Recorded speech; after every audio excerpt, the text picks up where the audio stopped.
آدمی چلتے ہوئے زمین پر پاؤں مارتا ہے، قوت جو ہے وہ اپنا اظہار چاہتی ہے۔ یہ جوانی کہاں گلائی، حساب دو، ایک ایک لمحے کا حساب دو۔ وَعَن مَالِهِ مِنْ أَيْنَ اكْتَسَبَهُ وَفِيمَا أَنْفَقَهُ، ایک ایک پائی کا حساب دو، مال کا کہاں سے کمایا تھا، حلال سے کہ حرام سے، اور کہاں خرچ کیا تھا، گل چھروں میں، عیاشیوں میں، یا نیکی کے کاموں میں، ادائے حقوق میں، اللہ کے دین کے لیے۔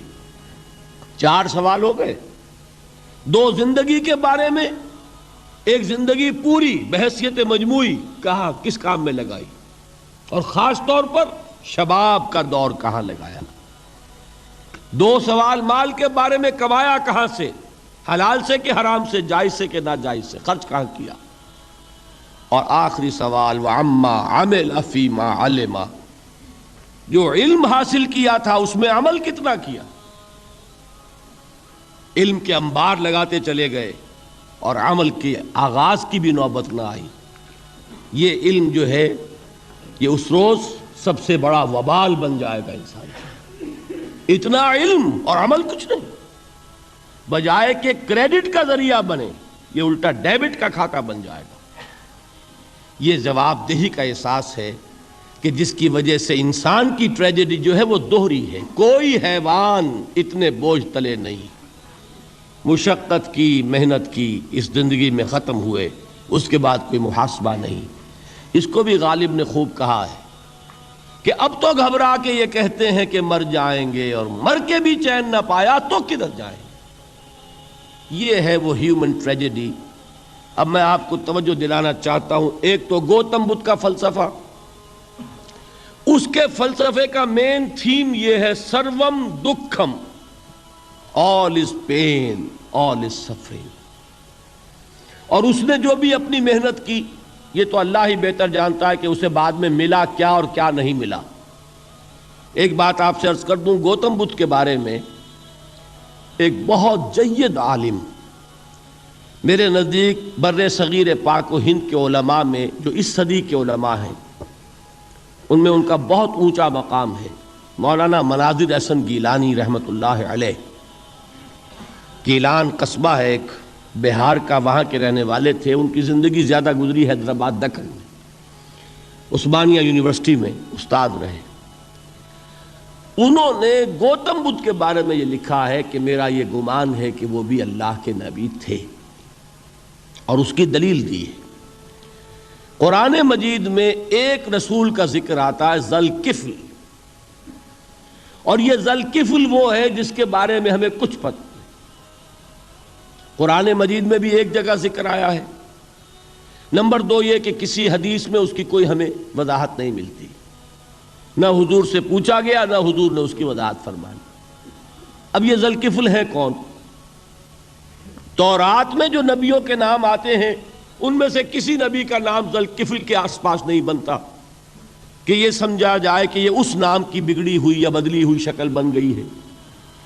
تو انہوں نے جو کہا ہے وہ بات وزنی معلوم ہوتی ہے اس اعتبار سے کہ کپل وستو، کپل پے جو ہے وہ عربی میں ہے نہیں، وہ فے بنتی ہے۔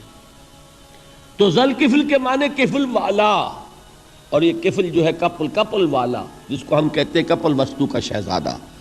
تو انہوں نے یہ کہا ہے کہ گوتم بدھ کے بارے میں یہ خیال، یہ میں عرض کر دوں کہ اس کو ہم یقین سے نہیں کہہ سکتے، یہ ان کا گمان ہے، خیال ہے، واللہ عالم کہیں گے ہم، لیکن امکان ضرور موجود ہے۔ قرآن کہتا ہے وَلِكُلِّ قَوْمٍ ہاد، ہم نے ہر قوم میں ہادی بھیجے، وَإِن مِّن قَرْيَةٍ إِلَّا خَلَا فِيهَا نَذِيرٌ، کوئی بستی ایسی نہیں دنیا میں جس میں کوئی نہ کوئی خبردار کرنے والا نہ آیا ہو۔ تو یہ ممکن نہیں ہے کہ وہاں نبی نہ آئے ہوں، لیکن ان کی تعلیمات اتنی بدل گئی ہیں کہ ہم ان کو پہچان نہیں سکتے۔ حضرت مسیح علیہ السلام کی تعلیمات اگر عیسائیوں سے ہم سمجھیں تو کبھی بھی انہیں اللہ کا نبی نہیں مان سکتے۔ یہ تو قرآن مجید نے آ کر حضرت مسیح علیہ السلام کی اصل حقیقت ہمیں بتائی، ورنہ تو خدا کا بیٹا، ثالث و ثلاثہ، ان کو کیسے ہم مانتے؟ لیکن یہ کہ قرآن نے بتایا۔ تو جان لیجئے ہو سکتا ہے کہ گوتم بدھ بھی اللہ کے نبی ہوں، لیکن ہو سکتا ہے کہ درجے میں کہیں گے، یقین سے نہیں کہتے۔ بہرحال گوتم بدھ نے اس دکھ، رنج، صدمہ، غم جو انسان کا مقدر ہے اس کا مشاہدہ کیا، اور پھر تپسیائیں کی، علم حاصل کیا، رشیوں منوں کے پاس گیا، اس نے کوشش کی کہ معلوم ہو سیلویشن کا راستہ کون سا ہے، اس دکھ سے نجات پانے کی کوئی سبیل بھی ہے کہ نہیں، اس غم سے، اس نجات سے، اس اندوہ سے انسان کسی طریقے سے چھوٹ سکتا ہے یا نہیں۔ اسی کو سیلویشن کہتے ہیں انگریزی میں، اسی کو ہندی میں نروان کہتے ہیں، اسی کو عربی میں نجات کہتے ہیں۔ ان نجات معلقۃ بمجموع هذه الاشیاء، میں نے امام رازی رحمۃ اللہ علیہ کے الفاظ میں آپ کو وہ لفظ بتایا، نجات کی راہ۔ اچھا، جدید فلسفوں میں جن حضرات کو دلچسپی کی بات ہے انہی کے بارے میں یہ عرض کر رہا ہوں۔ جدید فلسفوں میں بھی ایک فلسفہ ہے وجودیت، ایگزسٹانشلزم۔ آپ نے نام سنا ہوگا سارترے، یہ فرینچ فلسفر، اور اس وقت دنیا میں جو نوجوان نسل ہے وہ بہت زیادہ متاثر ہوئی ہے سارترے کے فلسفے سے۔ کرکیگارڈ پرانے دور میں اور سارترے اس دور میں، ان کے فلسفے کا نام ہے وجودیت، ایگزسٹانشلزم۔ اس کا مرکزی خیال بھی یہی ہے، انسان کے لیے دکھ ہی دکھ ہے، صدمہ ہی صدمہ ہے، رنج ہی رنج ہے۔ صرف یہ ہے کہ کچھ حساس لوگ ہوتے ہیں وہ صدمے کو زیادہ محسوس کرتے ہیں، کچھ ذرا ان کی حس جو ہے وہ کچھ ڈل ہو جاتی ہے، کند ہو جاتی ہے۔ وہ جو غالب کا شعر میں نے آپ کو سنایا کہ مشکلیں اتنی پڑی مجھ پر کہ آساں ہو گئی، ورنہ یہ ہے کہ انسان سوچے تو دکھ ہے۔ اب یہ دکھ جو ہے اس سے نجات کا کوئی راستہ بھی ہے کہ نہیں، یہ کوسچن مارک ہے، جس کا جواب ہے تیسری آیت میں اِلَّا الَّذِينَ آمَنُوا وَعَمِلُوا الصَّالِحَاتِ وَتَوَاصَوْا بِالْحَقِّ وَتَوَاصَوْا بِالصَّبْرِ۔ جو ایک نا امیدی کی کیفیت طاری ہوتی ہے، وَالْعَصْرِ إِنَّ الْإِنسَانَ لَفِي خُسْرٍ، زمانے کی قسم ہے تمام انسان برباد ہونے والے ہیں، تباہی میں ہیں، گھاٹے میں ہیں، ٹوٹے میں ہیں۔ اس سے جو ایک مایوس کن صورتحال سامنے آتی ہے، اس مایوسی سے نجات دلانے والی آیت ہے تیسری آیت۔ ایک راستہ ہے، یہ امید کی کرن ہے، تباہی سے بچ سکتے ہو، ابدی بربادی وہ بربادی۔ یہاں تو یہ ہے کہ ہم نے مشقتیں اٹھا لیں، فاقے جھیل لیے، تکلیفیں برداشت کر لیں، صدمے برداشت کر لیے، لیکن موت آئی، اس کا خاتمہ ہو گیا۔ لیکن اس کے بعد اگر خدا نہ خواستہ جہنم میں جھونک دیے گئے، وہ ابد الآباد تک کی، وہ ہمیشہ ہمیشہ کی جلن۔ قرآن کہتا ہے کہ اگر ایک کھال جل جائے گی، جھلس جائے گی، اللہ اور کھال دے دے گا۔ دیکھیے، یہ بھی جدید دور میں آپ کو معلوم ہوگا، بورس بوکائی نے جو کتاب لکھی ہے، دی فرینچ سرجن، اس نے ثابت کیا ہے کہ قرآن مجید نے جتنے نیچرل فینومینا کا حوالہ دیا ہے وہ بالکل سائنس کے مطابق ہے۔ آج ہمیں یہ معلوم ہے کہ حس جو ہے وہ صرف کھال میں ہوتی ہے، کھال حساس ہوتی ہے، کھال اتر جائے نیچے جو ہے گوشت جلے گا، آپ کو تکلیف نہیں ہوگی۔ معلوم قرآن نے کہا ہے کہ جب کھالیں ان کی جھلس جائیں گی ہم نئی کھال دے دیں گے، تاکہ وہ سوزش جو ہے، وہ جلن کا احساس برقرار رہے، وہ ختم ہونے نہ پائے۔ حالانکہ اس کی ضرورت نہیں ہے، اگر اندر کا گوشت بھی حس والا ہوتا تو پھر کھال دوبارہ عطا کرنے کی ضرورت نہیں ہے، گوشت جلے گا، اس سے بھی جلن کا اور سوزش کا احساس ہو جائے گا۔ لیکن قرآن کہتا ہے کہ نہیں، کلما نضجت جلودہم بدلنا لہم جلودا غیرہا، جب ان کی کھالیں جھلس جائیں گی، جل جائیں گی، ہم ان کی کھالیں بدل دیں گے تاکہ وہ سوزش برقرار رہے۔ ثم لا يموت فيها ولا يحيا، پھر نہ وہ اس میں جی سکے گا نہ مر سکے گا، نہ زندوں میں ہوگا نہ مردوں میں ہوگا۔ موت کو پکارے گا، کاش کہ موت آ جائے جو مجھے اس مشقت سے اور مشکل سے چھٹکارا دلا دے۔ وہ موت جس سے اس وقت ہم بھاگتے ہیں، اگر خدا نہ خواستہ اس جہنم میں جھونک کے گئے تو پھر موت کو پکاریں گے اور موت نہیں آئے گی۔ اس عذاب سے، اس ابدی ناکامی سے، اس خسران سے، اس ابدی ہلاکت سے بچنے کا کوئی راستہ ہے؟ وہ جو میدان حشر میں پکاریں گے لوگ، این المفر، کوئی جائے فرار ہے، کوئی جائے پناہ ہے، وہ جائے فرار، وہ جائے پناہ اس دنیا میں اللہ نے ہمیں عطا فرمائی، اسی کا نام صراط مستقیم ہے۔ الا الذین آمنوا وعملوا الصالحات وتواصوا بالحق وتواصوا بالصبر، ایک راستہ ہے۔ قادیانی اپنے کوئی جو بھی ان کے نزدیک بھی ان کے مذہبی شاعر ہیں، ان کو مسلمانوں کی شکل میں برملا علی الاعلان ادا نہیں کر سکتے، کیونکہ وہ تو دھوکہ دونی بات ہو گئی کہ لوگ سمجھیں گے یہ مسلمان ہی ہے۔ اب جب انہیں، آپ کو معلوم ہے کہ ہماری پوری جو مرکزی اسمبلی تھی، نیشنل اسمبلی، اس کے فیصلے کے تحت قرار دیا گیا بالاتفاق کہ قادیانی غیر مسلم ہے، دائرہ اسلام سے خارج ہے۔ یہ تو فیصلہ ہوا پارلیمنٹ کا اس بڑے پیمانے، بعد میں پھر ضیاء الحق صاحب کے زمانے میں، یہ تو ہوا تھا آپ کو معلوم ہے بھٹو کے زمانے میں، تو ضیاء الحق صاحب کے زمانے میں اسی کی گویا کہ فردر سٹیپ کے طور پر یہ بات طے کی گئی اور قانون بنا دیا گیا کہ وہ اپنی مسجد کو مسجد نہیں کہہ سکتے اور مسجد کی صورت پر نہیں بنا سکتے کہ گزرنے والے کو یہ خیال ہو کہ یہ مسجد ہے۔ اسی طرح وہ اگر کوئی اسلامی شاعر کا ارتکاب کریں گے علی الاعلان تو بھی یہ قابل تعزیر ہے، جرم ہے۔ وہ اپنے کئی احاطوں کے اندر، اپنے گھروں کے اندر جو چاہیں کریں، لیکن کھلے میدان میں آ کر جو شاعر اسلامی باہر، ان لوگوں نے سب کچھ اڈاپٹ تو کر رکھا ہے۔ سب سے بڑی بات تو وہ ہے کہ انہوں نے ایک جھوٹے نبی کا اقرار کیا ہے کہ وہ نبی ہے، اس نے ہمارے درمیان فصیل حائی کر دی ہے۔ اب جو اس کو مانتے ہیں ان کے نزدیک ہم کافر ہیں۔ آپ کو معلوم ہے کہ یہ میں بیان کر چکا ہوں کہ حالانکہ قائد اعظم کا کتنا بڑا احسان تھا کہ چودھری ظفر اللہ خان کو انہوں نے فارن منسٹر بنایا پاکستان کا، لیکن جب ان کا انتقال ہوا ہے قائد اعظم کا تو اس کے جنازے کی نماز میں شریک نہیں ہوا، وہ شخص موجود رہا۔ جو دوسرے ممالک کے سفراء آئے ہوئے تھے، ظاہر بات ہے وہ مسلمان تو نہیں تھے، کوئی عیسائی تھے یا کوئی اور تھے، ہندو تھے، بدھ تھے، جو بھی تھے۔ اب چونکہ قائد اعظم کا انتقال تھا ایک مملکت کے صدر کا، تو وہ لوگ سبھی موجود تھے، لیکن ظاہر ہے کہ وہ نماز میں شریک نہیں ہوئے، وہ مسلمان تو نہیں تھے۔ ان کے ساتھ کھڑا رہا یہ شخص۔ اس نے یہ بات، اور جب اس سے پوچھا گیا کہ تم شریک کیوں نہیں ہو، تو اس نے کہا دیکھو بھائی، مجھے یا تو مسلمان سلطنت کا کافر وزیر سمجھ لو یا کافر سلطنت کا مسلمان وزیر سمجھ لو۔ میرے نزدیک یہ کافر سلطنت ہے، میں اس کا مسلمان وزیر ہوں کیونکہ میں قادیانی ہوں۔ اب تمہارے نزدیک یہ اسلامی مملکت ہے تو میں کافر ہوں، پھر میں اس کی نماز کیسے پڑھوں؟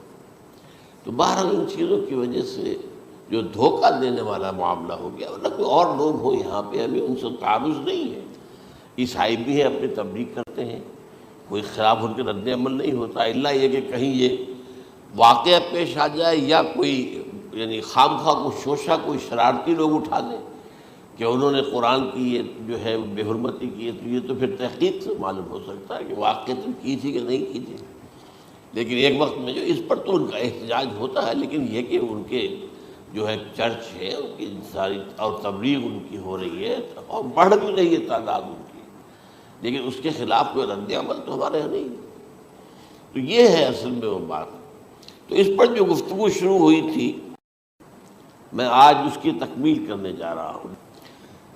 حضرت عیسیٰ علیہ السلام کی دوبارہ آمد کا تعلق ہے، اس کے ضمن میں قرآن مجید میں جو نص قطعی ہے، وہ نص قطعی یہ ہے اِنَّهُ لَعِلْمٌ لِلسَّاعَةِ فَلَا تَمْتَرُنَّ بِهَا۔ حضرت عیسیٰ کا ذکر ہوا ہے سورہ جاسیہ میں، اور وہاں فرمایا گیا ہے کہ یہ عیسیٰ کا دوبارہ آنا قیامت کی علامت ہوگا، یعنی کہ اب قیامت بالکل قریب آ گئی ہے۔ اِنَّهُ لَعِلْمٌ لِلسَّاعَةِ، علم حاصل ہوگا ان کی دوبارہ آمد پر کہ اب قیامت جو ہے وہ سر پر آ گئی ہے۔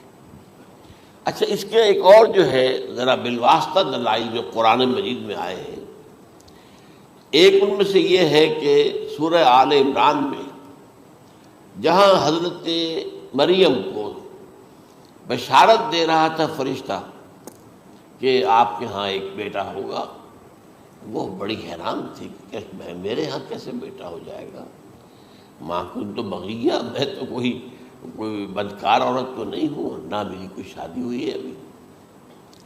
تو اس میں جو باتیں بیان کی تھی فرشتے نے، وہ جو بیٹا ہوگا اس کی کیا شان ہوگی، اس میں یہ الفاظ بھی آتے ہیں وَيُكَلِّمُ النَّاسَ فِي الْمَهْدِ وَالْكَهْلَةِ، وہ باتیں کرے گا، لوگوں سے گفتگو کرے گا جبکہ وہ پنگھوڑے میں ہوگا، بچہ ہوگا، گود میں ہوگا، اور کہل کے وقت، کہل کہتے ہیں جب آدمی عمر میں جو ہے 40-45 کا کسی بھی اوپر ہو جائے، آپ پہلے طفل کہتے ہیں، پھر جوان کہتے ہیں، عربی زبان میں شاب کا لفظ آتا ہے، بہت جوان، بڑی اچھی صحت میں ہے، اس کے بعد پھر ظاہر بات ہے ڈھلوان شروع ہوتی ہے، یہ کہل ہے۔ جب بڑھاپے کے آثار شروع ہوتے ہیں، بال سفید ہونے شروع ہوتے ہیں، تو یہ کہل، قبول۔ اب سوال یہ ہے اس گھوڑے میں بات کر دیں، یہ تو معجزہ ہے، لہذا اس کا ذکر یہاں پر مناسب ہے۔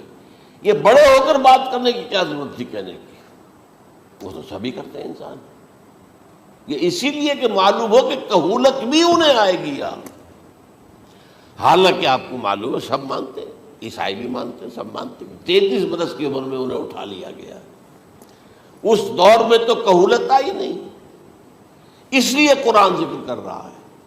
اور یہ بات جو ہے دوسری مرتبہ آئی ہے یہ سورہ المائدہ میں آیت نمبر 110، وَتُكَلِّمُ النَّاسَ فِي الْمَهْدِ وَكَهْلًا، صرف یہ ضمیر کا فرق ہے، وَيُكَلِّمُ النَّاسَ فِي الْمَهْدِ وَكَهْلًا، اور وَتُكَلِّمُ النَّاسَ فِي الْمَهْدِ وَكَهْلًا یہ ہے جب قیامت کے دن اللہ تعالی حضرت عیسیٰ سے سوال کریں گے، اے عیسیٰ ابن مریم، کیا تم نے میری اجازت سے اور میری تائید سے یہ معجزے نہیں دکھائے، یہ معجزے نہیں دکھائے، میں نے تم پر یہ فضل نہیں کیا؟ اور یہ گویا کہ بالواسطہ عیسیٰ کے ماننے والوں سے خطاب ہے کہ اللہ تعالیٰ کے کتنے بڑے بڑے احسان ہوئے، اور اسی میں تم بات کرتے تھے لوگوں سے پنگھوڑے کے اندر بھی اور کہولت کی عمر میں بھی، تو یہ کہولت کی عمر کب آئی؟ حضرت عیسیٰ علیہ السلام، تو اس کے بغیر تو ممکن ہی نہیں ہے کہ وہ دوبارہ دنیا میں آئیں، پھر ان کے اوپر وہ عمر آئے اور اس عمر کے اندر بھی وہ بات کریں گے۔ تو یہ میرے نزدیک قرآن مجید کے اندر دلائل ہیں اس چیز کے کہ حضرت عیسیٰ علیہ السلام کی دوبارہ جو ہے آمد ہوگی۔ اب اس ضمن میں چاہتا ہوں کہ آج خاص طور پر جو الساعہ کی اور جو علامتیں قرآن میں آئی ہیں، یہ ضمنی مضمون ہو جائے گا، لیکن بہرحال یہ بھی ایک معلوماتی مضمون ہے کہ ایک تو یہ قیامت کی بڑی نشانیوں میں سے حضرت عیسیٰ کا دوبارہ آنا، اور کیا کیا جو ہے باتیں بیان ہوئی ہیں وہ ذرا غور سے سن لیجیے۔ پہلی بات میں نے ہلکا سا حوالہ دیا تھا، ہم تو ایک لفظ قیامت بولتے ہیں، وہ قیامت جو ہے اتنا ہمارے نزدیک جامع لفظ ہے کہ جس میں وہ بھی جو زلزلۃ الصاع آئے گا وہ بھی ہے، پھر جو نفخ روح نفخ ساق ہوگا وہ بھی ہے، لیکن قرآن مجید سے معلوم ہوتا ہے کہ یہ الساعہ ہے، وہ گھڑی جس دن کے یہاں قیامت برپا ہوگی، زلزلہ آئے گا، شدید ترین حالات آئیں گے، فوری طور پر تمام انسان مر نہیں جائیں گے۔ جو ہے اس کا نقشہ جو کھینچا گیا ہے، یا ایھا الناس اتقوا ربکم ان زلزلۃ الساعۃ شیء عظیم یوم ترونها تذہل کل مرضعۃ عما ارضعت وتضع کل ذات حمل حملها وتری الناس سکارى وما هم بسکارى ولکن عذاب اللہ شدید۔ اے لوگوں ڈرو، اللہ کا تقوی اختیار کرو، اس لیے کہ قیامت کا زلزلہ بہت سخت شے ہے، بہت بھاری شے ہے۔ ان زلزلۃ الساعۃ شیء عظیم، جب پہاڑ چل رہے ہوں گے اور جو ہے انسان جو ہیں گے وہ جس طرح پروانے ہوتے ہیں، پتنگے ہوتے ہیں، ایسے اڑ رہے ہوں گے انسان، اور اس میں یہ بھی حال ہوگا کہ لوگ جو ہے ہر جو دودھ پلانے والی ہے وہ اپنے بچے کو بھول جائے گی۔ ظاہر بات ہے کہ اپنی پڑی ہوئی ہے مصیبت، حالانکہ سب سے زیادہ محبوب ترین شے دنیا میں اس سے اونچی محبت نہیں ہو سکتی جو ماں کو اپنے دودھ پیتے بچے سے ہوتی. انہیں بھول جائے تذہب کل مرضعۃ عما ارضعت. اور تمہیں ایسا محسوس ہوگا کہ لوگ کسی نشے کی کیفیت میں یعنی وہ بدحواش ہیں، بدحواس ہو گئے، لیکن یہ کہ وما هم بسکارى اور وہ مدہوش نہیں ہوں گے، ولکن عذاب اللہ شدید. تو یہ ہے زلزلۃ الساعہ، وہ ایک خاص وقت جو ہے، ایک خاص گھڑی جس میں کہ یہ ہونا ہے. اس کے علاوہ قرآن مجید میں اب القارعہ القارعہ وما ادراک ما القارعہ یوم یکون الناس کالفراش المبثوث وتکون الجبال کالعہن المنفوش. اب یہ کیا ہے؟ یہ نقشہ قیامت، یہ وہی ہے الساعہ، القارعہ الساعہ. اسی کے ساتھ قرآن میں آتا ہے الواقعہ اذا وقعت الواقعۃ لیس لوقعتها کاذبہ. تو یہ خافضۃ رافضہ، یہ الفاظ سورہ واقعہ میں ہے. اسی طریقے سے اور جو ہے الحاقہ ما الحاقہ وما ادراک ما الحاقہ، یہ تمام جو الفاظ قرآن مجید میں آئے ہیں یہ آئے ہیں الساعہ کے لیے، قیامت کے لیے نہیں. قیامت میں بعد میں بتاؤں گا آپ. چنانچہ 3 نفخے ہیں جو قرآن سے ثابت ہیں. نفخ فی الصور، اور اس نفخ فی الصور کا یہ عالم ہوگا یوم ینفخ فی الصور ففزع من فی السماوات ومن فی الارض الا من شاء اللہ. جس دن پھونکا جائے گا سور میں، اور اس وقت صورتحال یہ ہو جائے گی کہ جو بھی آسمانوں میں ہے زمین میں ہے سخت پریشانی اور سخت پشیمانی اور ایک طرح کے مرعوبیت اور خائف ہو کر رہ جائیں گے، اللہ ان کے کہ جن کو اللہ چاہے. اس کے کوئی ملائکہ مقربین ہوں گے. من فی السماوات فی الارض ہے، اس کے ساتھ یہ کہہ دیا گیا ہے، لیکن یہ باقی پورے لوگوں کے اوپر، پوری مخلوقات کے اوپر ایک جو ہے گھبراہٹ کی کیفیت طاری ہو جائے گی. تو یہ ہے پہلا فضا. دوسرا فضا کیا ہے؟ فضا صعق. صعق کہتے ہیں آدمی کا بے ہوش ہو جانا. یہ دوسری مرتبہ جب سور پھونکا جائے گا وَنُفِخَ فِي الصُّورِ فَصَعِقَ مَن فِي السَّمَاوَاتِ وَمَن فِي الْأَرْضِ إِلَّا مَا شَاءَ اللَّهُ. یہ ہے کہ اس کے بعد وہ سب کے اوپر موت طاری ہو جائے گی. یہ دوسرے سور پھونکے جانے کے بعد ہے. پھر ثُمَّ نُفِخَ فِيهِ أُخْرَى، پھر ایک مرتبہ اور پھونک ماری جائے گی. یہ تیسرا ہو رہا ہے. فَإِذَا هُمْ قِيَامٌ يَنظُرُونَ. تو اچانک سب کے سب کھڑے ہوں گے اللہ کی طرف دیکھتے ہوئے. اب یہ جو ہے یہ ہے یوم القیامہ. قام یقوم قیامتاً، کھڑا ہونا. کیونکہ اس دن یوم یقوم الناس لرب العالمین، جس دن کے تمام انسان جو ہے کھڑے ہو جائیں گے اپنے رب کے حضور میں، جس کا نقشہ کھینچا گیا ہے اذا دکت الارض دکا دکا وجاء ربک والملک صفا صفا. تو یہ سب کے سب انسان بھی جو ہے موجود ہوں گے، فرشتے صفے باندھے ہوئے ہوں گے، اور اللہ تعالیٰ جو ہے اپنے خاص عرش کے ساتھ یحمل عرشہ ثمانیہ، 8 فرشتے اس عرش کو اٹھائے ہوئے ہوں گے جبکہ یہ آسمان پھٹے گا اور اس روئے ارضی پر اللہ تعالیٰ کا نزول ہوگا. یہ جو ہے ہمارا یوم القیامہ یہاں ہے. یوم القیامہ ہی میں جو فیصلے ہونے یہاں ہونے. قصہ زمین برسر زمین، جو نیکیاں تم نے یہاں کمائی ہیں یا جو بدیاں تم نے یہاں جن کا ارتکاب کیا کا فیصلہ یہاں ہوگا. اس کے بعد واللہ عالم کچھ اور بھی چیزیں ہیں، لیکن یہ کہ وہ سب عام طور پر لوگوں کے علم میں نہیں ہے. میں نہیں چاہتا کہ خام خواہ کسی نئی بات سے کوئی جو ہے ذہنوں کے اندر کوئی ایک تشکیک پیدا ہو جائے، شبہات پیدا ہو جائے. لیکن یہ چیزیں جو میں نے آپ سے عرض کی از قرآن ثابت ہے. اسی زمین پر اترنا ہے. وَجَاءَ رَبُّكَ وَالْمَلَكُ صَفًّا صَفًّا، یہ سب کے سب آئیں گے. اور ملائکہ، اور اس کے علاوہ جو ہے دوسرے مقامات پر اس کا نقشہ کھینچا گیا ہے. سورۃ الحاقہ کے اندر ہے اللہ کا عرش جو ہے 8 فرشتے اٹھائے ہوئے نیچے اتریں گے. تو یہ تمام چیزیں قرآن مجید میں مذکور ہیں. اور یوم القیامہ یہی ہوگا، لیکن وہ ہے یوم القیامہ. ہم قیامت کہتے ہیں اس کو جس کو قرآن کہتا ہے الساعہ. الزلزلہ، الحاقہ، القارعہ، الواقعہ، یہ ہے در حقیقت جو پہلا معاملہ ہے کہ اس کے اندر جو ہے فضا ہو جائے۔ اب دیکھیے جو علامات قیامت احادیث میں آئی ہیں وہ میں آج آپ کو سنا رہا ہوں۔ ان کو دو حصوں میں تقسیم کیا جاتا ہے، علامات صغریٰ، علامات کبریٰ۔ چھوٹی نشانیاں جو درجہ بدرجہ درجہ بدرجہ درجہ بدرجہ حاضر سامنے آئیں گے۔ ایک ہے بالکل قیامت سے متصل قبل بڑے جو خرق عادت واقعات ہوں گے وہ آئیں گے۔ اچھا، پہلی چیز کے سلسلے میں حضرت انس رضی اللہ تعالیٰ عنہ سے یہ مروی ہے اور یہ حدیث متفق علیہ ہے۔ پہلی علامت حضور نے بیان کی قیامت کی علامات میں سے، اب میں لفظ قیامت اسی معنی میں بول رہا ہوں جس میں کہ ہم عام طور پر بولتے ہیں۔ آپ نے فرمایا علم اٹھا لیا جائے گا، جہالت کا دور دورہ ہوگا۔ اب یہ کون سا علم اٹھایا جائے گا؟ سائنس کا علم نہیں، دین کا علم۔ آج تو ساری قدر و قیمت جو ہے جس کے لیے دوڑتے ہیں لوگ، لاکھوں روپے کی فیسیں دے کر، MBA ہو رہے ہیں، یہ جو ہے اکاؤنٹنسی کا پاس کر رہے ہیں، یہ CA کر لیا ہے، یہ کوئی اور جو ہے فزکس میں، کوئی کیمسٹری میں ڈاکٹریٹ کر لی ہے، ڈاکٹر بن گیا تو کیا ہی کہہ رہے ہیں۔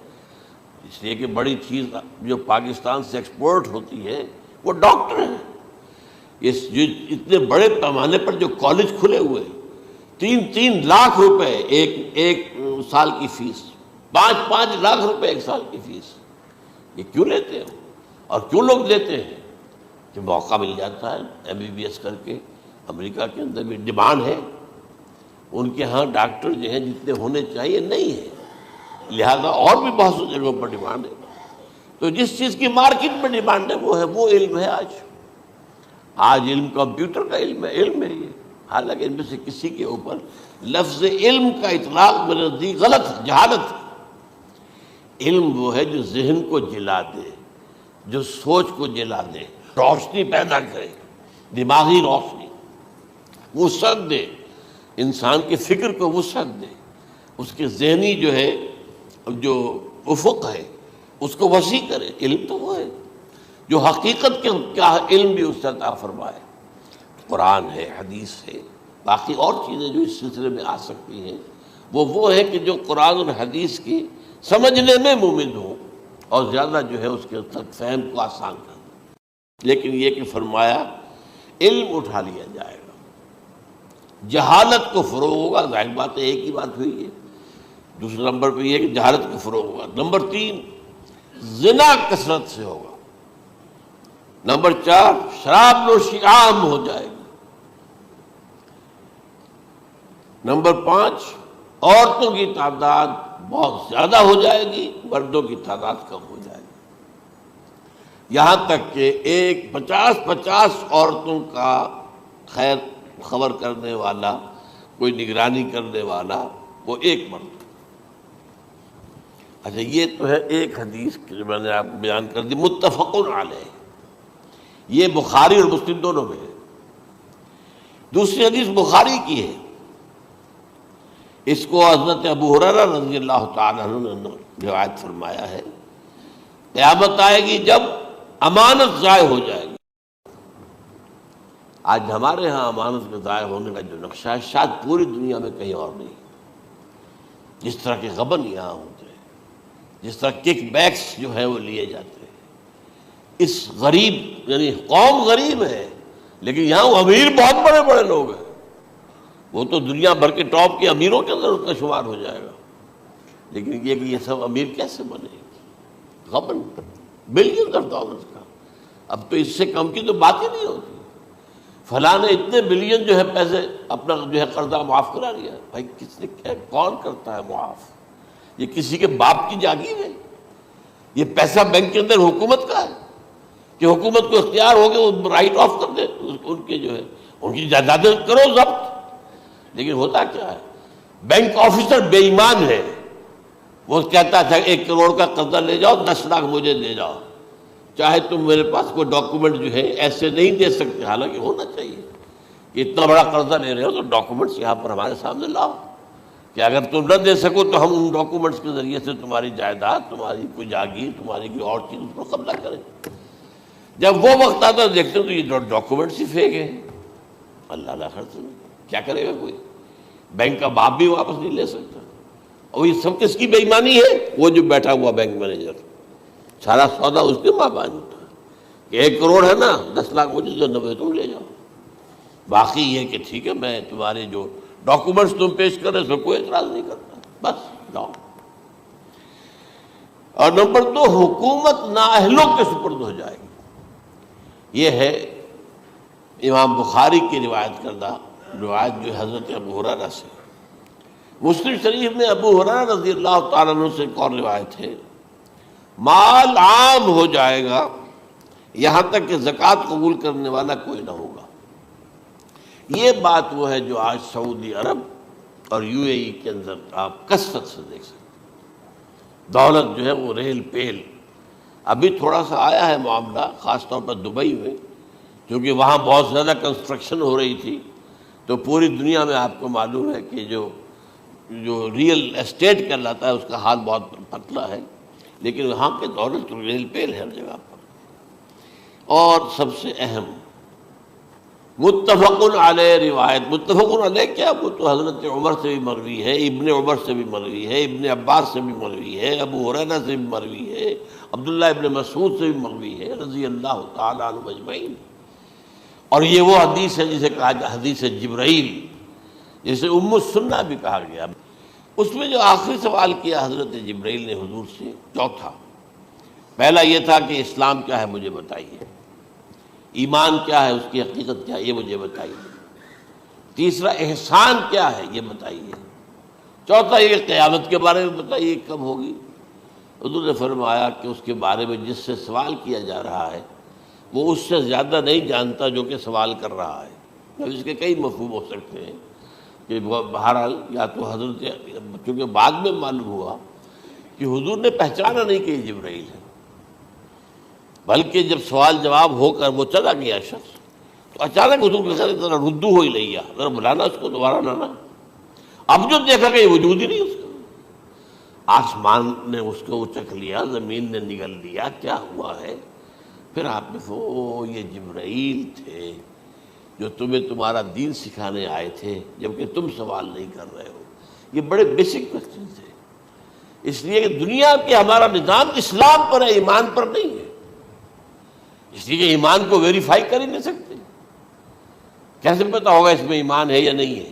کوئی آلہ نہیں ہے، کوئی الیکٹروکارڈیوگرام ابھی تک ایسا نہیں ہے، کوئی جو ہے اور جو طریقے چل رہے ہیں وہ تو ان کے ذریعے سے یہ تو نہیں معلوم ہو سکتا ایمان ہے کہ نہیں۔ لہذا یہاں کا سارا نظام اسلام پر ہے، شہادت اللہ الہ الا اللہ وان محمد رسول اللہ، پھر ایک نظام بنا لیا، وہ اقام الصلاۃ و ایتاء الزکوٰۃ و صوم رمضان و حج البیت۔ اس میں بھی یہ ہے کہ اگر کوئی نماز کو نہیں مانتا تو کافر ہوگا، لیکن نماز پڑھتا نہیں ہے تو کافر نہیں ہے، فاسق ہے، فاجر ہے، گناہ گار ہے، کمزور مسلمان ہے۔ اس طرح زکوٰۃ کا منکر ہو جائے گا تو وہ کافر ہوگا، لیکن زکوٰۃ دے نہیں رہا ہے تو یہ گویا کہ گناہ گاری ہے، کمزوری ہے۔ تو اس حوالے سے نوٹ کر دیجئے کہ یہاں کا دنیا کا سارا اسلامی نظام اور سارا کانسٹیٹیوشنل اور لیگل سسٹم جو ہے اسلام کا، وہ اقرار باللسان پر ہے۔ ایمان ہے وہ کہ جس کی بنیاد پر وہاں فیصلے ہوں گے۔ یہاں کوئی شخص مسلمانوں کا بڑا لیڈر ہے، بڑا علامہ ہے، بڑی اس کی قدر و منزلت ہے، اس کے ہاتھ چومے جا رہے ہیں، پاؤں چومے جا رہے ہیں، ہو سکتا ہے وہاں کہا جائے دفع ہو جاؤ، تمہارے دل میں ایمان نہیں تھا، تم نے یہ سب کچھ کیا تھا اس لیے کہ کہا جائے کہ بڑے عالم ہو، اور یہ کہا جا چکا، فقط قیلا، اب یہاں کچھ نہیں ہے تمہارے پاس۔ پھر فرشتوں کو حکم ہوگا کہ اس کو گھسیٹتے ہوئے جہنم میں ڈال دیں۔ 3 باتیں بیان کیا آپ نے، یہی حشر اس کا ہوگا مالدار کا۔ اللہ پوچھے گا میں نے تمہیں بہت مال دیا، تم نے کیا کیا؟ وہ کچھ گنوانا شروع کرے گا، اللہ فرمائے گا جھوٹ بول رہا، قذبتا، تم نے یہ خیرات و صدقات اس لیے کیے تھے کہ تمہاری سخاوت کے ڈنکے بج جائے، تعریفیں کی جائے، وہ کی جا چکی ہے، دنیا میں ڈنکا بج گیا، یہاں کچھ نہیں ہوا، وہ نیت دل میں کچھ اور تھی تمہارے۔ میں لیس البر ان تولوا وجوہکم والا قرآن مجید کا سبق ہمارا منتخب نصاب کا نمبر 2 بڑے تفصیل سے بیان کیا۔ یہی معاملہ ہوگا اس عالم کا، اللہ فرمائے گا میں نے تمہیں علم دیا، تم نہیں، وہ کہے گا میں نے علم پھیلایا لوگوں میں ہدایت کی، کوئی جھوٹ بول رہے ہو، تم نے تو صرف اس لیے کیا تھا، تمہاری نیت یہ تھی کہ بڑا عالم شخص ہے، بڑا فاضل شخص ہے، تو یہ سب کہا جا چکا۔ تو وہاں کا معاملہ جو ہے وہ اسلام پر نہیں ہے، یا آپ دکھائیں گے دیکھیے میرا آئیڈینٹی کارڈ، اس پہ اسلام میرا مذہب لکھا ہوا ہے، یا یہ میرا پاسپورٹ ہے، آئیڈینٹیفیکیشن کے لیے دنیا میں عام طور پر یہ چیزیں ہوتی ہیں، کوئی تعلق نہیں۔ آخرت کا معاملہ کسی اور شے پر ہے، وہ تو ایمان دل میں ہے، اور تمہارے تمام جو حرکات ہیں، اعمال ہیں، ان سب کے اندر جب تک کہ اصل جو قوت متحرکہ ہے وہ اللہ کی محبت نہ بن جائے، اخلاص للہ، بحب اللہ للہ، اور یہ کہ یہ تمام چیزیں جیسا کہ فرمایا، ایک حدیث بڑی پیاری ہے، ایمان کی تکمیل کی علامت کیا ہے؟ فرمایا من احب للہ وابغض للہ ومنع للہ واعطى للہ فقد استکمل الایمان۔ جس شخص کے نے محبت جس سے بھی کی، اللہ کے لیے کی، اپنے مفادات کے لیے نہیں، رشتہ داری کی بنیاد پر نہیں، محبت اوپر ہو جائے، رشتہ دار کا حق ہے دو، بیوی کے حقوق ہیں دو، لیکن محبت یہ اللہ کے لیے ہو کہ فلاں شخص سے مجھے محبت اللہ کے لیے، اور اگر نفرت رکھی تو اللہ کی وجہ سے رکھی، اس لیے رکھی کہ وہ اللہ کے دین سے دور ہے، وہ اللہ کے راستے پر نہیں آ رہا ہے، وہ فسق و فجور کی جو ہے زندگی کو آ رہا ہے۔ اس میں بھی یہ ہے کہ یہ نہیں ہے تعلق قطع کر لو، تعلق قطع کرو گے تو تبلیغ اور اصلاح کا موقع کہاں رہے گا، لیکن دلی محبت نہیں ہوگی اس میں۔ تو اگر محبت ہے تو اللہ کے لیے، اور نفرت ہے تو اللہ کے لیے، اور کسی کو کچھ دیا ہے تو اس لیے کہ اللہ کا حکم ہے کہ دوں، اور کسی سے کچھ روکا ہے تو اس لیے کہ اللہ کا حکم ہے کہ روکوں، اس کو نہیں دینا ہے۔ فقد استکمل الایمان، تو اس شخص نے ایمان کی تکمیل کر لی۔ یہ ہے اصل جو ڈیسائیڈنگ فیکٹر ہے، وہ یہ ہے۔ اور اس ایمان کی پہلی علامت کیا ہے؟ کیسے معلوم ہو میرے اندر ایمان ہے؟ پہلی علامت سب سے کم تر درجے کا ایمان، اس میں فرمایا گیا اذا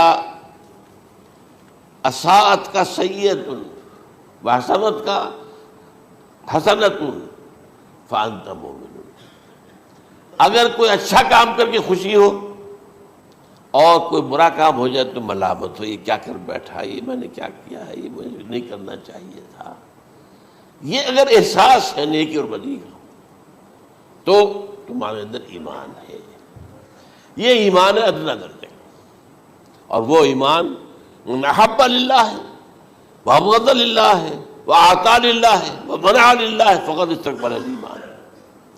اچھا، یہ جو متفق علیہ حدیث ہے جو حضرت جبرائیل کی ہے، اس میں پھر انہوں نے کہا کہ اچھا اگر آپ مجھے یہ کب ہوگی قیامت نہیں بتا سکتے تو اس کی کچھ علامتیں بتائیے۔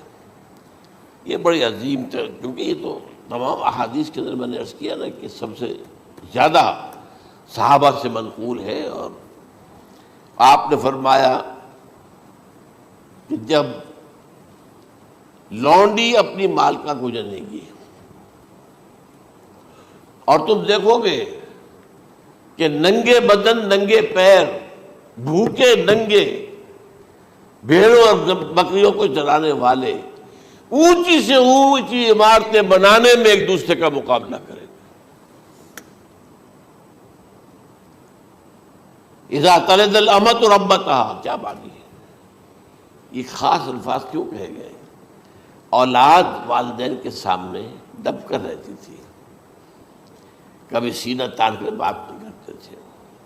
ٹھیک ہے، کوئی بات آپ مان نہیں سکتے، ابا جان یہ بات تو میں نہیں کر سکتا، یا فرض کیجئے کہ وہ آپ کو کسی نیکی سے روک رہے ہیں، کہ دینی کام سے روک رہے ہیں، بھائی یہ تو میں نہیں کروں گا، یہ تو دین کا فرض ہے، یہ کہیں آپ، اور ڈٹ کر کہیں اور جمیں اس پر، لیکن یہ کہ کوئی سرکشی کا انداز نہ ہو، ایسا نہ ہو کہ اپنے جناب سینے کو تان کر کے کھڑے ہو جائے، میں نہیں کروں گا، یہ نہیں، یہ غلط ہو جائے۔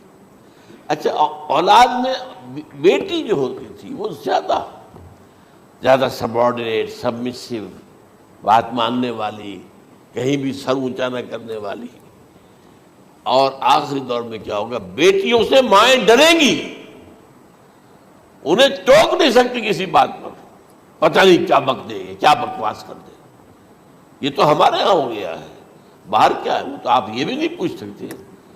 آپ کی 13 برس کی لڑکی آئی ہے رات کو 1 بجے، نہیں پوچھ سکتے کہاں رہی ہو، یہ رات کہاں گزاری، پوچھ ہی نہیں سکتے۔ یہ پوچھنا بھی جرم ہے۔ اپنے چھوٹے بچے کو آپ نے ایک تھپڑ مار دیا، تہذیب ہے، سکھانا ہے، غلط کام کیا ہے، اس کی سرزنش ہو رہی ہے، فوراً اگر ایک فون کر دے گا پولیس آئے گی، بچے کو لے جائے گی، اسے لا کر کہیں اور جو ہے ڈپازٹ کرے گی، اور آپ پر مقدمہ چلے گا، آپ کو اس کی سزا بھگتنی ہوگی۔ ظاہر بات ہے کہ پھر وہاں سرکشی کا کیا عالم ہوگا، پھر اولاد کہاں سر جھکائے گی، کس درجے میں جھکائے گی، اس کی تربیت عثمانی میں ہوئی نہیں۔ تو ان تلد الامۃ ربتہا، گویا کہ بیٹی کے نزدیک ماں جو ہے وہ ایسی ہو جائے گی جیسے لونڈی، گویا کہ لونڈی نے ایک اپنی مالکہ کو جنم دیا ہے، بیٹی مالکہ بن جائے گی اور ماں جو ہے لونڈی بن جائے گی، اور دولت کی ریل پیل کا ابھرتا دکان، یہ جو بھوکے ننگے اور مفلس، کیا حال تھا 100 برس پہلے، انہیں کھانے کو کچھ نہیں ملتا تھا۔ یہ مشرقی ساحل پر تھے، یہ سوائے یہ کہ مچھلیاں پکڑ لی، اللہ خیر وہ کھا لی، یا کہیں ان کو بیچ دیا، کوئی منڈی لگ جاتی تھی وہاں، اور کیا تھا۔ اور مغربی ساحل پہ کیا ہوتا تھا، ساری ان کی معیشت حج کے گرد گھومتی تھی، حاجی آئے ہیں، خریداریاں کر رہے ہیں، اور آپ کو معلوم ہے پوری دنیا سے مال پہلے بھی پہنچتا تھا وہاں، آپ کو جو ہے ہر ملک کے ہر کونے کا پھل وہاں مل جائے گا آج بھی۔ اور وہاں پر یہ ہے کہ سب سے بڑی بدوؤں کے لیے سب سے بڑی بات کیا تھی، قربانی کا گوشت، اسے وہ سکھاتے تھے، سخت چمڑے کر کے کھاتے تھے، یہ ان کا حل تھا۔ آج جا کر دیکھیے نئے شہر بن رہے ہیں، امریکنز کو کانٹریکٹ دیے جا رہے ہیں، بالکل ماڈرن شہر بنا دو، ایک ایبسولوٹلی ماڈرن شہر جو ہے وہ جو مشرقی ساحل کے اوپر جو پہلے سے آرام کو سٹی ہے، امریکن سٹی ہو، اس کے اندر کوئی سعودی بھی داخل نہیں ہو سکتا سوائے جس کے پاس اس سٹی کی طرف سے لائسنس نہ ہو، اور اس کی 4 دیواری کے اندر، 4 دیواری کیا فصیل کے اندر کہی ہے، جو چاہو کرو، کوئی تم پر پابندی نہیں، ننگے نہاؤ، تالاب ہے نہا رہے، ننگی عورتیں ننگی مردیں نہا رہے، کوئی پوچھنے والا نہیں۔ اب اسی قسم کا ایک سٹی آباد ہونا جا رہا ہے مغربی ساحل پر، جدہ اور ینبوع کے درمیان، اور اس میں اصل میں جتنی بھی دولت ہے جو پیٹرول کی ہے وہ وہیں پر رکھ لی جاتی ہے امریکہ کے اندر، تاکہ امریکہ جو ہے ایسے ایسے پروجیکٹ بنا کر جب تمہیں دے گا تو اس میں سے پیسے دے گا، وہ نہیں ملتی ان کو واپس۔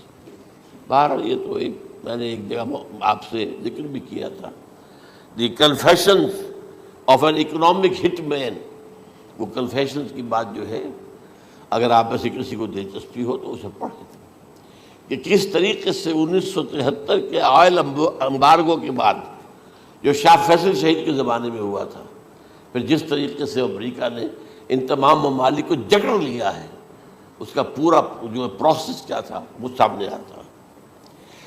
پر اس کے بعد آتا ہے علامات کبریٰ کا ذکر، بڑی علامتیں جو کہ بالکل خرق عادت کے انداز میں ہوگی، جن کا معاملہ جو ہے وہ آپ کے ناپ تول میں نہیں آ سکتا، آپ کی کیمسٹری فزکس اس کا جو ہے وہ نہیں کر سکتی، ادراک ہوگا یہ قیامت کی۔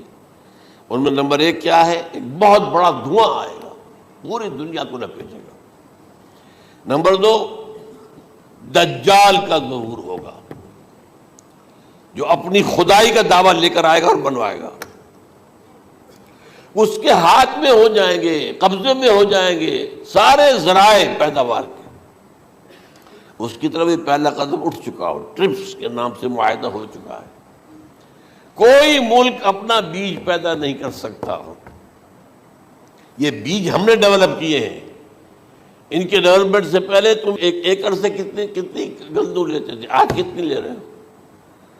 کس بنا پر؟ جینیٹکس کا جو کام ہم نے کیا ہے اس کی بنا پر ہونا، ہاں تو ہمارا حق ہے، اس کی رائلٹی ہمارے پاس آنی چاہیے۔ لہذا صرف ان اداروں سے، ملٹی نیشنل سے خریدا جائے گا بیج، اور بیج بھی وہ دیں گے وہ کہ جس سے جو فصل اگے گی وہ بیج نہیں لا سکتے، وہ بیج کا کام نہیں کر سکتے۔ جیسے آپ کو معلوم ہے کہ آپ کے ہاں جو گوشت کھایا جاتا ہے مرغے کا، تو مرغا وہ جو ہے، اس میں مرغا ہو یا مرغی ہو، اس کے اندر کوئی وہ کیفیت ہی نہیں ہے۔ ان کے انڈے جو ہے ان سے آپ بچے حاصل نہیں کر سکتے، ہے تو انڈا، دیکھنے کو تو انڈا ہے، لیکن وہ بنڈا جو ہے اس سے بچہ تو نہیں حاصل کر سکتے۔ ایسے ہی وہ گندم کا بیج لیں گے، نظر آئے گی گندم، لیکن اس کے اندر وہ صلاحیت نہیں ہے کہ اس سے جو فصل ہوئے گی اس کا نتیجہ جو ہے وہ بھی آپ لے سکیں۔ یہ ہونا ہے، اللہ جانے، قدم اٹھ رہے ہیں ادھر۔ پھر یہ ہے کہ دابۃ الارض، زمین سے ایک حیوان نمودار ہوگا، زمین شق ہوگی۔ ابھی میں کہہ رہا ہوں خرق عادت ہے، یہ چیزیں وہ نہیں ہیں جو ہماری کسی حساب کتاب میں جو باتیں پہلے آئی ہیں وہ تو حساب کتاب میں آ رہی ہیں، ساری سمجھ میں آ رہی ہیں، ساری چیزیں مشاہدہ ان کا ہو رہا ہے۔ لیکن یہ ہے کہ دابۃ الارض، یہ کہتے ہیں کہ کوہ صفا، اس میں تو نہیں ہے حدیث میں، کوہ صفا پھٹے گا اور اس میں سے ایک حیوان دابہ وہ ظاہر ہوگا، تو اسی لیے فرمایا ہے وَإِذَا وَقَعَ الْقَوْلُ عَلَيْهِمْ أَخْرَجْنَا لَهُمْ دَابَّةً مِّنَ الْأَرْضِ تُكَلِّمُهُمْ، تو ہم اندر سے پیٹ کے چیر کر زمین کے پیٹ کو ایک حیوان کو برآمد کریں گے جو انسانوں سے بات کرے گا، گفتگو کرے گا۔ نمبر 4 طلوع الشمس من المغرب، یہ بھی خرق عادت، سورج تو طلوع ہوتا ہے مشرق سے، غروب ہوتا ہے مغرب میں، لیکن اس وقت معاملہ الٹا ہو جائے، یعنی جو کائنات کے اندر جو گڑبڑ ہوگی کچھ سمجھ میں بات آتی ہے کہ یہ معاملہ جو ہے، یہ تو اس پورے سولر سسٹم کو اگر بدل دیتے ہیں تو مشرق مغرب ہو جانا، مغرب مشرق ہو جانا، یہ سمجھ میں آنے والی بات ہے۔ اس کے بعد ہے عیسیٰ ابن مریم کا نزول، جس کے بارے میں آج میں نے گفتگو کی ہے تفصیل سے۔ یہ نزول ہونا ہے، یہ علامات قیامت میں سے حضور نے بیان فرمایا ہے، اور قرآن مجید کی جو اصطلاحات ہیں اس کے حوالے سے میں نص قطعی جو ہے وہ میں آپ کے سامنے رکھ چکا ہوں۔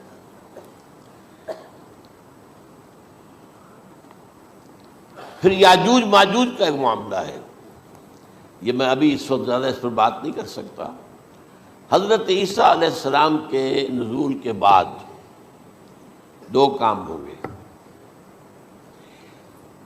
یہودیوں کا قلع قمع ختم، تمام یہودی، ایک کام تو یہ ہونا ہے، اور نمبر 2 عیسائیت کا ختم ہو جانا، عیسائیت کی نفی کر دیں گے، بھائی میں تم مجھے خدا کا بیٹا بنائے بیٹھے ہو، میں تم خدا کا بیٹا نہیں ہوں، میں تو اس کا بندہ ہوں، رسول ہوں، میں نے تم سے کب کہا تھا کہ مجھے خدا کا بیٹا بناؤ۔ نمبر 2 یہ کہ وہ خنزیر کو قتل کر دیں گے، یعنی یہ تم نے خنزیر کب سے کھانا شروع کر دیا؟ میں تو تم کو نکاح اجازت دے کر گیا تھا، یہ تو شریعت موسوی میں حرام تھا، اور میں کہہ کر گیا تھا کہ یہی شریعت تم پر لاگو رہے گی، ہاؤ کم تم نے کیسے؟ آج بھی بہت سے رومن کیتھولکس جو ہے وہ سور نہیں کھاتے، وہ ہے ان کے اندر کچھ نہ کچھ بات جو ہے جو حضرت عیسیٰ کی تعلیمات کا کچھ اثر ان کے ہاں ہے۔ میں تو ایک مرتبہ، یہ 1971 کی بات ہے، 4-5 دن کے لیے برسلز میں رکا تھا، اس لیے کہ وہاں مجھے ایک صاحب نے خط لکھا تھا کہ وہاں ایک نوجوان ہے، ابھی اس ایمان لایا ہے، اور اس کے کچھ مسائل ہیں، ہم کوشش کر رہے ہیں ان کے مسائل حل کریں، آپ بھی جا رہے ہیں۔ میں انگلینڈ جا رہا تھا تو واپسی پر آپ ان کے ہاں چند دن ٹھہرے، میں حیران ہوا، ویسے اس نے مجھے اپنے گھر ٹھہرایا نہیں، اس لیے کہ ماں باپ تو اس کے کرسچن تھے، اور پولیس کا چیف آفیسر اس کا باپ تھا، چیف آف پولیس فورس۔ اس نے مجھ سے 1 دن کھانے پہ بلایا، میں ہوٹل میں ٹھہرایا مجھے، اس نے کہا آپ اطمینان سے یہاں کھانا کھائیں. اس گھر میں نہ آج تک کوئی شراب کی بوند آئی ہے اور نہ ہی کوئی بوٹی آئی ہے سور کی. Roman Catholics. اب اکلوتا بیٹا تھا یہ عبدالعزیز نے بعد میں بیان رکھا، وان کینٹر اس کا نام تھا جو کہ اوریجنل تھا. پھر اس نے نام رکھا عبدالعزیز وان کینٹر، پرانا نام بھی بحال رکھا. نہایت نیک، نہایت خوبصورت. 28 سال کی عمر تھی اور اس وقت میں نے دیکھا تھا کہ اس کی فقہی معلومات جو ہے میری معلومات سے 10 گنا زیادہ. اس کی وجہ کیا ہے؟ وہ گیا تھا موراکو میں ایز اے ٹیچر ملازمت کرنے، پیسہ کمانے. وہاں وہ مسلمانوں سے اس کا ہوا ربط ضبط ہوا، اسلام کی تعلیمات سامنے آئی، اسلام لے آیا. اب اکلوتا بیٹا ہے اور ماں باپ جو ہے کرسچین کیتھولکس. جب وہاں سے واپس آیا تو پھر کہتے ہیں کہ ہمارے درمیان ایک معاہدہ ہے، وی آر لیونگ ٹوگیدر، لیکن یہ معاہدہ ہے ہم مذہب پہ بات نہیں کریں گے، بس باقی جو بھی ہے وہ ساتھ رہ رہے ہیں. لیکن میں حیران ہوا، مجھے معلوم نہیں تھا. اچھا اس کے بعد اس نے جب اسلام کا فیصلہ کیا تو اس کے سامنے سوال آیا کون سی فقہ اختیار کروں. تو اس نے بڑی جو ہے تھورو اسٹڈی کی ہے تمام فقہوں کی، کمپیریٹو اسٹڈی. ان کو کرنے کے بعد پھر فائنل فیصلہ اس کا یہ تھا کہ حنبلی فقہ میں اختیار کروں. چاروں فقہوں میں سب سے لیٹسٹ حنبلی ہے، یعنی حنفی نمبر 1، پھر مالکی نمبر 2، پھر اس کے بعد شافعی نمبر 3، پھر یہ امام احمد ابن حنبل ہے. اور امام احمد ابن حنبل کے زمانے تک احادیث بہت بڑے پیمانے پر جمع ہو چکی تھی، جبکہ ابھی حضرت امام ابو حنیفہ کے زمانے میں کوئی اتنا زیادہ جو ہے حدیث کا بھی ذخیرہ نہیں بنا تھا. اسی پر تو لوگ حیران ہوتے ہیں کہ زیادہ حدیث امام ابو حنیفہ کے علم میں نہیں تھی، لیکن مجال ہے کہ ان کا کوئی فتویٰ جو ہے کتاب و حدیث کے کتاب اور سنت کے خلاف ہو. اگرچہ انہوں نے صاف کہا کہ اگر تم پاؤ کوئی ایسی سچی حدیث، پختہ حدیث جو میری کسی رائے کے خلاف ہو تو میری رائے کو دیوار پر دے مارنا اور اس صحیح حدیث کا پیروی کرنا. لیکن ویسے اس کے بعد یہ کمال یہ ہے کہ بہت ہی کوئی شاذ معاملہ ہے کہ جس میں ان کا کوئی فتویٰ وہ کتاب و سنت کے منافی ہو یا سنت کے منافی ہو. کتاب پہ تو سوال پیدا نہیں ہوتا، کتاب تو ساری ان کے سامنے موجود تھی. اس کے بعد یہ ہے کہ یاجوج ماجوج، جس میں بتا رہا تھا آپ کو کہ جب عیسائیت بھی ختم ہو گئی، یہود ویسے ختم ہو گئے، استیصال ہو گیا، جڑ کٹ گئی. اب عیسائیت گویا کہ اسلام میں ضم ہو گئی. عیسائیت سے مذہب ختم، یہودی خود ختم. اب یہ طاقت کتنی ہو جائے گی؟ تقریباً 2/3 دنیا آ گئی. تمام اب عیسائی 2 ارب کے قریب ہے، 1 ارب 90 لاکھ 90 کروڑ ہوں گے، یا مسلمان بھی 1 کروڑ 50-60 لاکھ ہیں. دونوں کو جوڑ لیجیے کتنے ہو گئے؟ 6 ارب کل آبادی ہے. لیکن اس کے بعد آتا ہے یاجوج ماجوج کا خروج. یہ یاجوج ماجوج میرے نزدیک چائنا اور رشیا ہے. ان کی مجموعی طاقت اتنی ہوگی اور یہ اس طرح آئیں گی ہر اونچائی پر سے اترتے ہوئے، پھسلتے ہوئے. جیسے 1962 میں جب وار ہوئی تھی بٹوین چائنا اینڈ انڈیا 1962 میں، تو وہ اس وقت کا نقشہ مجھے آج بھی اخبارات میں پڑھتا تھا تو یار waves after waves of Chinese soldiers were coming down the slopes of Himalayas. یہ تو وہ ہے نا جن کی تعداد کا کوئی حساب نہیں ہے.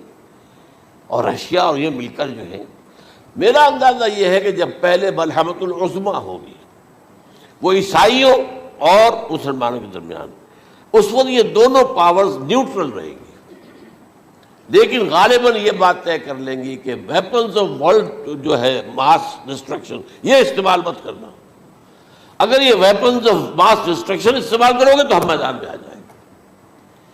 اس میں وہ جنگ جب ہو چکے گی، پھر حضرت عیسیٰ کو فتح حاصل ہو جائے گی، اور پھر یہ کہ یہودیت ختم ہو جائے گی، عیسائیت بطور مذہب ختم ہو کر اسلام میں ضم ہو جائے گا، پھر وہ 40 برس کا عہد حکومت ہے حضرت عیسیٰ علیہ السلام۔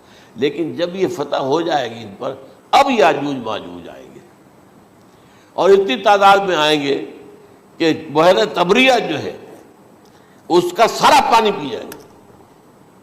یہ تو اگر آپ کو کبھی اندازہ ہو یا کوئی آپ جانیں ان لوگوں کو جو ان چینیوں سے واقف ہیں، وہ کہتے ہیں زمین پر ہلتی ہوئی کوئی چیزوں سے وہ چوری چھوڑ کے کھا جائیں گے۔ جہاں وہ جاتے ہیں ایز اے لیبرر، وہاں کے جو سارے کتے ہیں ختم، ساری بلیاں ختم، ہر شے وہ جو سانپ کھاتے ہیں، ہر چیز کھاتے ہیں۔